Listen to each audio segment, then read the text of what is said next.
Dear friends, welcome to the session of English learning. In this session, we are going to learn ing form of verb plus noun, and this is called gerund phrase. Example is given here, and more than one examples are here. So let us learn, let us start, let us begin our work. तो friends, आपके सामने आज का जो video है, उस video के अंदर मैं जेरेंट फ्रेज का यूज़ सिखा रहा हूँ, जिसमें आईएनजी, जिसको ईज़ी तरीके से अगर हम कहें तो ING form of verb plus noun का यूज़ करना आज हम सीखेंगे। और जो भी मेरा ये वीडियो देख रहे हैं, उनसे ये रिक्वेस्ट करता हूँ कि इसको लाइक, शेयर और सब्सक्राइब करें। और अगर आप किसी भी मीडियम से इसको देख रहे हैं, चाहे ऐप से देख रहे हैं या यूट्यूब पे देख रहे हैं, तो इसको लाइक, शेयर और सब्सक्राइब करें ताकि ज़्यादा से ज़्यादा लोग, ज़्यादा से ज़्यादा लर्नर इसको सीख पाएँ और आपकी तरह उनको भी अपना इंग्लिश का नॉलेज इंक्रीज़ करने में हेल्प मिले। प्लस मुझे इस बात की खुशी होगी कि मैं आप लोगों का इंग्लिश का नॉलेज इंक्रीज़ करने में आपकी कुछ भी हेल्प कर पा रहा हूँ। तो फ्रेंड्स, आइए स्टार्ट करते हैं आज का वीडियो। तो singing songs is my hobby. गाना गाना या गीत गाना मेरा शौक है। तो इसमें सिंगिंग है, वो आईएनजी फॉर्म है वर्ब की, जो एक्शन है, प्लस जो सॉन्ग्स है वो नाउन है, और इज माय हॉबी वो सेंटेंस का बाकी वाला हिस्सा है जिसको हम प्रेडिकेट कहते हैं। तो singing songs is my hobby, यहाँ पर सिंगिंग सॉन्ग्स है वो सब्जेक्ट की तरह काम कर रहा है। इसको हम चाहें तो ऑब्जेक्ट की तरह भी काम में ले सकते थे। कैसे ले सकते थे? इसका सेंटेंस मैं आपके सामने खुद लिख के बता देता हूँ। My hobby, my HOBBY hobby is singing, SONGS। ऐसे भी हम लिख सकते हैं, my hobby is singing songs, कि गीत गाना मेरा शौक है या गाना गाना मेरा शौक है। तो इसको हम इस तरीके से भी लिख सकते हैं।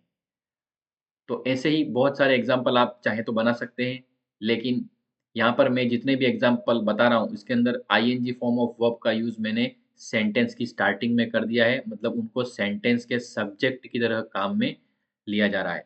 ING form of verb plus noun है, वो एक तरह से वर्ब वर्ब से बने हुए होते हैं, मतलब वर्ब और नाउन का कॉम्बिनेशन होते हैं, लेकिन होते ये एक तरह के नाउन ही है। किस तरह के नाउन है? या सब्जेक्ट के रूप में काम में आते हैं वो। किसी किसी चीज़ के रूप में उनको यूज़ किया जाता है, ऐसा हम समझ सकते हैं। तो उनको जेरेंड फ्रेज कहते हैं।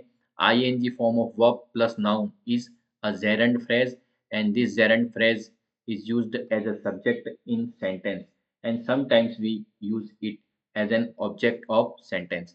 So in this examples I have written maximum things or maximum ing form of verb plus noun as a subject of sentence. So let us start first sentence. Let us start from first sentence. Arranging flower is a creative activity. फूलों को सजाना। Arranging flowers को English में क्या, हिंदी में क्या कहेंगे? फूलों को सजाना। Arranging flowers is a creative activity. फूलों को सजाना एक रचनात्मक गतिविधि है। मैं हिंदी इसमें लिख रखी है आपको समझाने के लिए, बाकी मैं इंग्लिश का यूज करूंगा। बुकिंग टिकट्स, टिकट बुक करना। अर्ली सेव्स मनी, पहले से टिकट बुक करना। यहाँ पे अर्ली वर्ड हमने साथ में दूसरा जोड़ा है। बुकिंग टिकट्स अर्ली, जल्दी से टिकट बुक करना, पहले से टिकट बुक करना पैसे बचाने का तरीका है, या जल्दी से टिकट बुक कराने से पैसे बचते हैं। पहले से टिकट बुक कराने से पैसे बचते हैं। Borrowing books from the library, library से किताबें उधार लेना। ईजी, इज ईजी, किताबें लाइब्रेरी से उधार लेना ईजी है। Building bridge requires expertise, bridge बनाना। बिल्डिंग ब्रिजेज मतलब, बिल्डिंग मतलब बनाना, ब्रिजेज मतलब पुल। बिल्डिंग ब्रिजेज, पुल बनाना जो है वो एक्सपर्टीज, पुल बनाना विशेषज्ञता की आवश्यकता है। पुल बनाने के लिए विशेषज्ञता, एक्सपर्टीज का मतलब होता है ज़्यादा एक्सपर्ट होना चाहिए इंसान उसमें। तो पुल बनाने के लिए विशेषज्ञता या योग्यता की बहुत ज़्यादा ज़रूरत है, स्पेशल नॉलेज होना चाहिए, ऐसे ही कोई भी पुल नहीं बना सकता। बिल्डिंग हाउसेज टेक्स टाइम, घर बनाना, घर बनाना समय लेता है। या घर बनाने का काम समय लेता है, घर बनाने में समय लगता है। कैरिंग हैवी बैग्स, भारी बैग उठाना, भारी बैग उठाना इज एग्जॉस्टिंग, थकाने वाला काम है। सेलिब्रेटिंग बर्थडेज, सेलिब्रेटिंग बर्थडेज, जन्मदिन मनाना, मेक्स एवरीवन हैप्पी, हर किसी को खुशी देता है या हर किसी को खुश करता है। सेलिब्रेटिंग फेस्टिवल्स, सेलिब्रेटिंग फेस्टिवल्स, त्योहार मनाना, ब्रिंग्स जॉय, खुशी का काम है या खुशी लाता है। चेकिंग ईमेल्स, ईमेल को चेक करना is part of his routine, उसकी रूटीन का हिस्सा है, उसकी दिनचर्या का हिस्सा है। Cleaning houses is her job, घर की सफाई करना, क्लीनिंग हाउसेज का मतलब होता है घर की सफाई करना। क्लीनिंग हाउसेस का मतलब होता है घर की और घरों की सफाई करना। इज हर जॉब, ये उसका काम है। Cleaning houses is her job, घर की सफाई करना उसका काम है। कलेक्टिंग स्टैम्प्स, स्टैम्प्स कलेक्ट करना इज एन इंटरेस्टिंग हॉबी, डाक टिकट इकट्ठे करना एक इंटरेस्टिंग हॉबी है, एक दिलचस्प शौक है। कुकिंग, सॉरी, इसके अंदर हम कहाँ पे चल रहे हैं? Cooking, cooking food is a daily task, cooking food is a daily task, खाना पकाना एक दैनिक कार्य है या रोज का कार्य है। टास्क का मतलब काम होता है। Dancing gracefully is an art, बहुत सुंदरता से नाचना। डांसिंग ग्रेसफुली का मतलब होता है सुंदरता से नाचना। यहाँ पे ग्रेसफुली उसका एडवर्ब हो गया, इसके अंदर कोई अलग तरीके से कोई नाउन का साथ में यूज नहीं दे रखा है। तो आपको ये ध्यान रखना है कि मैंने ज़्यादातर एग्जाम्पल ऐसे दिए हैं जिसके अंदर नाउन की आईएनजी फॉर्म के साथ, वर्ब की आईएनजी फॉर्म फॉर्म के साथ कोई न कोई नाउन है, लेकिन यहाँ पर वर्ब की आईएनजी फॉर्म के साथ कोई न कोई नाउन नहीं है, यहाँ पर उसका एक एडवर्ब का यूज हुआ है। लेकिन फिर भी ये जेरेंट का ही एग्जाम्पल है, मतलब बिना ऑब्जेक्ट का भी हो सकता है। हर किसी के पीछे ऑब्जेक्ट है पर ऑब्जेक्ट नहीं हो तो भी हो सकता है। जैसे fishing is my hobby, dancing is my hobby, singing is my hobby, लेकिन reading books is my hobby, तो इसमें रीडिंग के पीछे बुक्स आ गया तो भी वो जेरेंट ही कहलाएगा। जेरेंट के पीछे ऑब्जेक्ट हो भी सकता है, जैसे इस जितने भी जेरेंट इसमें दे रखे सबके पीछे ऑब्जेक्ट है। हर आईएनजी फॉर्म के पीछे, इसमें मैक्सिमम आईएनजी फॉर्म के पीछे ऑब्जेक्ट है, लेकिन किसी आईएनजी फॉर्म के पीछे ऑब्जेक्ट नहीं हो फिर भी वो जेरेंट का ही एग्जाम्पल है। तो मैंने आपको एक बार बोल के समझा दिया, इस तरीके के दूसरे एग्जाम्पल आप बार बार बना सकते हो। Dancing gracefully is an art, सुंदरता से नृत्य करना एक कला है। ग्रेसफुली मतलब सुंदरता से, सुंदरता से नृत्य करना एक कला है। Dancing gracefully is an art, बहुत अच्छे से नाचना एक कला है।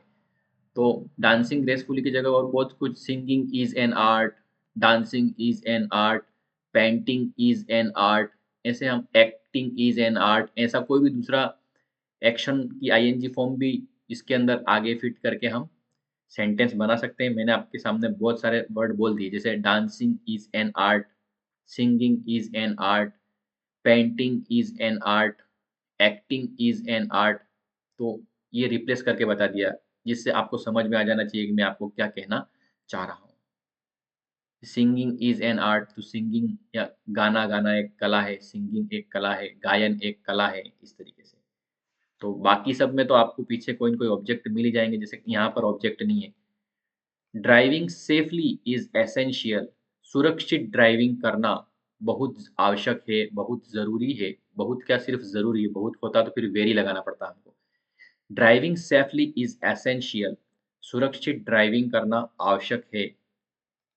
Driving cars requires skill, car चलाना, कार चलाने के अंदर बहुत ही स्किल की आवश्यकता है, मतलब तरीका होता है, एक सीखना पड़ता है उसको, एक तभी सीख कर सकते हैं। पर driving cars requires skill, car चलाना जो है वो एक तरह की स्किल है, एक कौशल है, एक स्पेशल तरह की योग्यता है। तो यहाँ पे ड्राइविंग कार्स में ऑब्जेक्ट है, ड्राइविंग के साथ में ऑब्जेक्ट है, लेकिन ड्राइविंग सेफली जो है ना उसके पीछे ऑब्जेक्ट नहीं है, ये एक तरह का एडवर्ब है कि ड्राइविंग कैसे करना, सेफ तरीके से करना, मैनर है ये काम करने का। तो हमको दोनों तरीके के सेंटेंस आने चाहिए कि driving cars requires skill, car चलाना, कार चलाने के लिए स्किल की आवश्यकता है, कौशल की आवश्यकता है, एक्सपर्टनेस की आवश्यकता है, तरीका होना चाहिए उसका। लेकिन ड्राइविंग सेफली यहाँ पर ऑब्जेक्ट नहीं है, यहाँ पे कोई चीज़ नहीं है पीछे। यहाँ पर काम करने का तरीका लिखा है, ड्राइविंग सेफली इज़ एसेंशियल, कि सुरक्षित तरीके से ड्राइविंग करना बहुत ज़रूरी है। अब हम अगर एक वर्ड, एक लाइन छूट चुकी थी पहले, उसको पढ़ लेते हैं। Delivering quickly is important. Delivering parcel quickly, यहाँ पे डिलीवरिंग लिख दिया, फिर पार्सल लिख दिया, ये चीज़ हो गई। Delivering ING form of verb है, जो कि नाउन की तरह काम कर रही है, और पार्सल है वो ऑब्जेक्ट है, लेकिन क्विकली है वो मैनर है, काम करने का तरीका है। तो यहाँ पर दोनों चीज़ें आ गई। देखो, इसमें noun plus sorry, verb plus noun है, यहाँ पे वर्ब प्लस एडवर्ब है, लेकिन यहाँ पे वर्ब फिर नाउन और फिर एडवर्ब है। तो सभी तरह का कॉम्बिनेशन लिया जा सकता है, जैसी ज़रूरत हो वैसा काम होता है। Delivering parcels quickly is important, parcel जल्दी पहुँचाना महत्वपूर्ण है। किसी भी जगह का पार्सल आपको दिया है तो फिर उसको पहुँचाना पड़ता है। Driving trucks requires concentration, driving trucks requires concentration, truck चलाने के लिए ध्यान की आवश्यकता होती है। मतलब कोई ट्रक चला रहे, मतलब बहुत बड़ी गाड़ी है, तो बहुत बड़ी गाड़ी चलाने के लिए कंसंट्रेशन चाहिए, बहुत ही ध्यान से उस काम को करना पड़ता है, बहुत रिस्क रहती है। ईटिंग जंक फूड खाना, जंक फूड खाना is unhealthy, eating junk food is unhealthy, junk food खाना अनहेल्दी है, स्वास्थ्य के लिए, हेल्थ के लिए नुकसानदायक है, नुकसानदायक काम है। एक्सप्लोरिंग केव्स इज एडवेंचरस, गुफाएं खोजने में रोमांच है। एडवेंचरस मतलब बिल्कुल अलग तरह का काम है वो। एक्सप्लोरिंग केव्स, गुफाएं खोजना या गुफाओं में कुछ न कुछ खोजना इज एडवेंचरस, यह रोमांच वाला काम है, एडवेंचर वाला काम है, साहसिक काम है, मतलब हिम्मत चाहिए उसके अंदर। नेक्स्ट है, एक्सप्लोरिंग केव्स के बाद है feeding animals is good habit, feeding animals is good habits, जानवरों को खिलाना एक अच्छी आदत है। फिक्सिंग ब्रोकन फर्नीचर, भैया यहाँ पर बड़ी लंबी बात आ गई। फिक्सिंग, फिर टूटा हुआ फर्नीचर, टूटे हुए फर्नीचर को ठीक करना। Fixing broken furniture tax effort, टूटे हुए फर्नीचर को ठीक करना बहुत समय लेता है, या टूटे हुए फर्नीचर को ठीक करना मेहनत का काम है। तो ये इसका एग्जैक्ट मीनिंग हमको समझ में आना चाहिए, इसका मतलब हम ये कहना चाह रहे हैं। फिर बार-बार इस इंग्लिश को ही बोलें, हिंदी तो सिर्फ समझाने के लिए लिखी हुई है। Fixing broken furniture takes effort, टूटे हुए फर्नीचर को ठीक करना मेहनत का काम है। Fixing machines, fixing machines is his profession, मशीनें ठीक करना उसका प्रोफेशन है, उसका पेशा है। फिक्सिंग मशीन्स, ठीक करना मशीनें।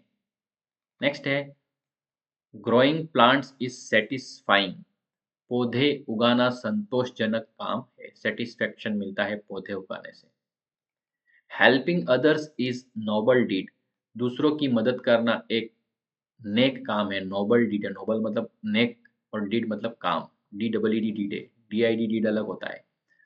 Hoisting is a fun, is fun, hosting is fun, hosting is fun मतलब पार्टी आयोजित करना या पार्टियां करना है, मजेदार काम है। होस्ट बनते हैं पार्टियों के, पार्टियां ऑर्गेनाइज करते हैं इस कंडीशन में। लर्निंग लैंग्वेज इज फन, भाषाएं सीखना, लर्निंग लैंग्वेजेस, एक लैंग्वेज नहीं, लैंग्वेजेस लिखा है, तो लर्निंग लैंग्वेजेस इज फन, भाषाएं सीखना मजेदार काम है, जिसकी इंटरेस्ट हो उसके लिए मजेदार काम। लिसनिंग म्यूजिक, म्यूजिक को सुनना, सूद्स द माइंड, सूद्स मतलब शांति प्रदान करना, शांति मिलना। Listening music soothes the mind, संगीत सुनना दिमाग को शांति देता है। Opening shops early, opening shops early, दुकान को खोलना और फिर अर्ली मतलब जल्दी, इसमें बहुत सारी चीजें आ गई। Opening ING form of verb है, शॉप एक नाउन है, और अर्ली मतलब काम करने का मैनर है, जल्दी, कि जल्दी दुकानें खोलना, एक टाइम की बात हो जाएगी। तो ओपनिंग शॉप्स अर्ली, जल्दी दुकान खोलना अट्रैक्ट्स कस्टमर्स, कस्टमर को अट्रैक्ट करता है। जो लोग जल्दी दुकानें खोल के बैठते हैं तो कस्टमर को अक्सर वो ध्यान रहता है कि ये शॉपकीपर बहुत अलर्ट है, जल्दी दुकान खोलता है, तो लोग उसके ऊपर ध्यान रखते हैं। Organising events is an challenging task. कार्यक्रम आयोजित करना बहुत एक चुनौतीपूर्ण कार्य है, एक चैलेंजिंग काम है। Painting pictures is her talent. चित्र बनाना, painting pictures, painting is her talent, ऐसा बोलो तो भी राइट है। इसका मतलब है कि पेंटिंग करना उसका शौक है, लेकिन इसके अंदर हमने लिख दिया पेंटिंग पिक्चर्स, तो पिक्चर बनाना, चित्र बनाना वह उसका शौक है, टैलेंट है, हुनर है। शौक मतलब हॉबी होता है, यहाँ पे टैलेंट का मतलब हुनर होता है। Painting walls takes effort. दीवारों को पेंट करने में बहुत मेहनत लगती है। Planting trees helps the environment. पेड़ लगाना एनवायरनमेंट के लिए और पर्यावरण के लिए फायदेमंद है। प्लांटिंग ट्रीज, पेड़ लगाना। प्लेइंग फुटबॉल, फुटबॉल खेलना इज हिज पैशन, उसका पैशन है, उसका जुनून है। प्रैक्टिस योगा, प्रैक्टिस, सॉरी इसके अंदर हम वापस आ जाते हैं। प्रैक्टिसिंग योगा, प्रैक्टिसिंग योगा मतलब योगा का प्रैक्टिस करना, योग का अभ्यास करना। Practising yoga improves health. Yoga की प्रैक्टिस करने से, योग का अभ्यास करने से स्वास्थ्य में सुधार होता है। Preparing for exam is stressful. परीक्षा की तैयारी करना बहुत स्ट्रेसफुल काम है, उसमें बहुत टेंशन पैदा होती है, तनाव पैदा होता है। Reading books is my hobby. किताबें पढ़ना मेरा शौक है। Repairing road is governments responsibility. सड़कों को रिपेयर करना ये सरकार की जिम्मेदारी है। Running marathons is tiring. Marathon दौड़ना, रनिंग मैराथन्स मतलब एक तरह की दौड़ है ये। तो running marathons is tiring. Marathon दौड़ना थकाने वाला है, टायर्ड कर देने वाला है। Saving money is a wise decision. पैसा बचाना एक समझदारी भरा निर्णय है। सेलिंग प्रोडक्ट्स ऑनलाइन, बड़ी लंबी बात है भैया। सेलिंग प्रोडक्ट्स ऑनलाइन, ऑनलाइन सामान बेचना इज प्रॉफिटेबल। ऑनलाइन सामान बेचना प्रॉफिटेबल है, क्योंकि इसके अंदर आपको दुकान खोल के बैठे नहीं रहना पड़ता है। ऑर्डर आएगा, सामान दे दो, नहीं आएगा अपना काम करते रहो। Shopping malls are always busy. Shopping mall हमेशा बिजी रहते हैं। शॉपिंग मॉल्स, तो शॉपिंग मॉल्स यहाँ पे शॉप से शॉपिंग बना हुआ है, तो एक तरह का अलग सेंटेंस है, पर आप इसको समझ लो। Shopping mall, shopping malls are always busy, shopping malls हमेशा बिजी होते हैं। Singing songs makes her happy. गीत गाना उसे खुशी देता है। Swimming pools are crowded in summer. गर्मियों में स्विमिंग पूल भरे हुए रहते हैं। Teaching children is challenging. बच्चों को पढ़ाना एक चैलेंजिंग काम है। क्यों चैलेंजिंग काम है? क्योंकि बच्चे अलग अलग तरीके के होते हैं और उनकी उम्र भी कम रहती है, उसके ऊपर ध्यान बहुत ज़्यादा देना पड़ता है, इसलिए चैलेंजिंग है। Travelling abroad, travelling abroad is exciting. विदेश की यात्रा करना बहुत ही एक्साइटिंग और रोमांचक काम है। Travelling abroad is exciting. Washing clothes is time consuming. कपड़े धोना समय लेने वाला काम है, मतलब कपड़े धोने का काम करेंगे तो हमको टाइम बहुत लगेगा, उसमें टाइम का कंजप्शन होता है। तो washing clothes is time consuming. कपड़े धोना समय देने वाला काम है। Watching movies is entertaining. Watching movies is entertaining. फिल्में देखना एंटरटेनिंग है, मनोरंजक है, मतलब इसमें मजा आता है, मन को खुशियां मिलती हैं। जिसको अच्छा लगता है वो देखता है। Watching television is relaxing. Television या टीवी देखना रिलैक्स देने वाला है। टीवी देखते समय लोग बहुत आराम करते हैं। Watching the sunset is Kameng. Watching the sunset is Kameng. Sunset को देखना या सूर्यास्त को देखना मन को शांति देने वाला काम है। Writing letter is an art. Letter लिखना एक कला है। Writing letter is an art. Letter लिखना एक कला है। तो फ्रेंड्स, इस वीडियो में मैंने आपको आईएनजी फॉर्म के साथ किसी भी नाउन को कैसे यूज़ करते हैं और सेंटेंस में उसका यूज़ कैसे होता है, इसका बताने की कोशिश की है। इसके और भी बहुत सारे तरीके हो सकते हैं, इनको ऑब्जेक्ट में लिखकर भी मैंने बोल के बता दिया है, जैसे कि सिंगिंग इज़ माय हॉबी या माय हॉबी इज़ सिंगिंग। दोनों ही एक ही मीनिंग निकालते हैं, पर यूज़ करने का तरीका अलग-अलग हो सकता है। तो इन सेंटेंसेस को बार-बार देखें, पढ़ें, समझें। जो भी हमने टॉपिक अभी सीखा है वो जेरेंट फ्रेज के बारे में सीखा था। ये ग्रामर में इसको जेरेंट बोलते हैं। नॉर्मल लाइफ में अगर हमको नहीं पता चलता है तो इन सेंटेंसेस को बार-बार बोल के हम अपना जो लर्निंग स्किल है, जो सीखने की जो हमारी स्किल है या लर्निंग पावर है उसको अच्छा कर सकते हैं। ज़्यादा से ज़्यादा चीज़ें हम सीख सकते हैं, जैसे कि अरेंजिंग फ्लावर मतलब फूलों को सजाना, बुकिंग टिकट्स मतलब टिकट बुक करना, बोरोइंग बुक्स मतलब किताबें उधार लेना, बिल्डिंग ब्रिजेस मतलब पुल बनाना, बिल्डिंग हाउसेस मतलब घर बनाना, कैरिंग हैवी बैग्स मतलब भारी बैग उठा के लाना, सेलिब्रेटिंग बर्थडेज मतलब बर्थडे सेलिब्रेट करना, सेलिब्रेटिंग फेस्टिवल्स मतलब फेस्टिवल मनाना। तो सेलिब्रेटिंग फेस्टिवल्स ब्रिंग्स जॉय, त्योहार मनाना खुशी लाता है। चेकिंग ईमेल्स मतलब ईमेल चेक करना। ऐसे-ऐसे करके हम अपनी वोकैब्युलरी बिल्ड कर सकते हैं जो हमको इंग्लिश बोलने में हेल्प करेंगी, प्लस इंग्लिश राइटिंग में भी हमको हेल्प करेंगी। और ग्रामेटिकली मैंने आपको बता ही दिया कि ग्रामेटिकली इस टॉपिक को हम कहते हैं ING form of verb plus noun, एक तरह का जेरेंट फ्रेज है। सेंटेंस का स्ट्रक्चर भी मैंने आपको बता दिया है, आईएनजी फॉर्म प्लस नाउन, और उसके बाद आप सेंटेंस को आगे वर्ब या हेल्पिंग वर्ब लगा करके मतलब वर्ब का यूज़ करके पूरा सेंटेंस कंप्लीट कर सकते हो। तो फ्रेंड्स, इस वीडियो में मैंने आपको जो सिखाया है वो आप दूसरों से भी शेयर करें, और उसके बाद इस वीडियो को बार-बार देखें ताकि आप इस चीज़ को अच्छे से सीख जाएँ। नए टॉपिक के साथ नए वीडियो में मैं आपसे आने वाले टाइम में कम्युनिकेट होऊँगा। Till then take care, good bye.